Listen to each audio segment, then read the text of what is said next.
Well, for more on this, we're joined now by Mike Vigil, who is the former Chief of International Operations at the Drug Enforcement Administration. He joins us from Albuquerque, New Mexico in the United States. Thank you very much for being with us. First of all, can you just tell us a little bit more about Mayo Zambada? What kind of power did he actually hold? Because he was quite a mythical person, wasn't he, when it come to the leaders of these gangs in Mexico? Mayo Zambada was the legendary drug trafficker in Mexico. He was engaged in illicit drug trafficking for about half a century, and he had never stepped inside a prison cell ever. He maintained a presence in the Golden Triangle, which consists of the states of Sinaloa, Chihuahua, and also Durango. So he basically constructed a tremendous criminal organization that currently operates in 6 of the 7 continents around the world and basically generates profits of over $100 billion. Mayo Zambada is one of the most respected capos in the drug trade in Mexico, even by rivals. OK, so if you can then just talk us through how he was actually arrested. I mean, how did one of the most important drug cartel leaders end up getting caught after almost half a century, like you say? Well, this was a lure.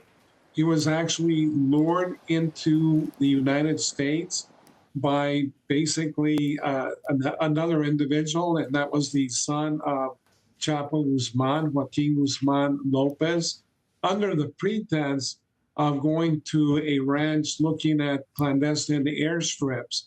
And this drew Mayo Zambada out of the mountains where he had his hideout, and they flew him not into Texas, but into southern New Mexico in a little village called St. Teresa, where there's a small little airport. It's right on the Mexican border. So he was as surprised as anybody. And this was done by Joaquin Guzman Lopez to turn himself in, get great consideration, and then also get consideration for his older brother, Ovidio Guzman, that was extradited to the United States about a year ago. As you say, he was surprised clearly by his arrest, but also the Mexican authorities were as well, because they didn't have any information about this. How significant is that, do you think?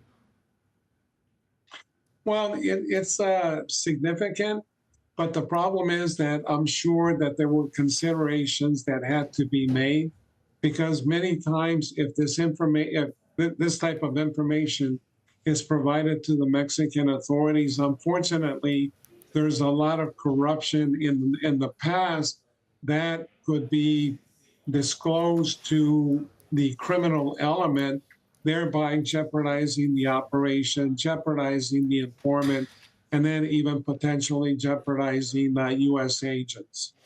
Do you think it's actually going to make any difference to the war on drugs, stopping drugs getting into the United States especially? No, it's not, because the capture of one individual or 2 individuals is not going to have an impact on a highly structured criminal network like the Sinaloa cartel that came into existence in 1989. And the Sinaloa cartel, unlike most cartels that have a vertical structure, this one has a horizontal structure, allowing decision-making authority to cross many lines. So no, it's not going to have an impact, because, we all know that if you don't destroy the infrastructure of a criminal organization, it's going to continue operating, and Sinaloa will continue to send more and more drugs into the United States. OK, we will have to leave it there, but thank you so much for your insight. We really do appreciate your time here. That's Mike Vigil for us. Thank you. Thank you.